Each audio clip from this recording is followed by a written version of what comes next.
Hi, in this episode of Max Farr Presents, we are reading Star Wars Dark Force Rising, the second part of the Thrawn Trilogy written by Timothy Zahn.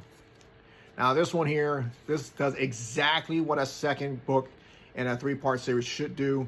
It raises the stakes, it escalates, and builds upon the universe as expected, and it's just non-stop entertainment. I mean, this is one of my personal favorites.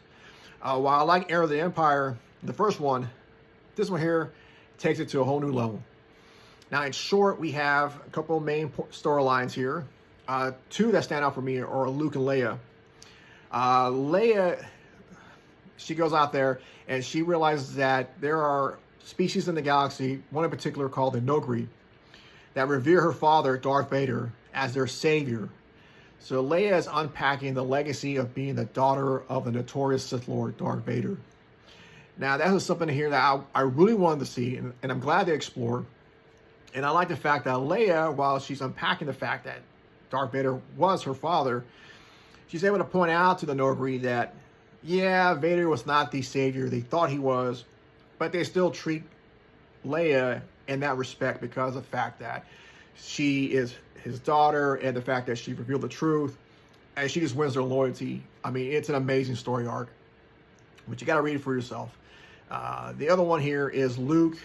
He finally meets the Jedi Master Jorah Sabath, and while I find Jorah still annoying, especially from the first book, here, yeah, he grows and he shows you more to his character and his madness, and he does train Luke on like the day-to-day activities of what a Jedi Knight should do. So I did find out pretty refreshing. And then Luke, as a little bit dense, I believe he can't see how like Jorah is corrupting the Jedi teachings by telling Luke that, for example, if you are mediating a dispute, you make a decision and then you force all parties involved to follow your decision.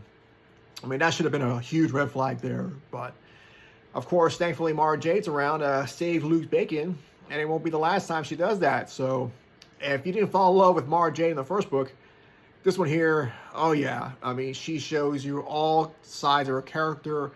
She's trying to help out her boss, Talon Karrde.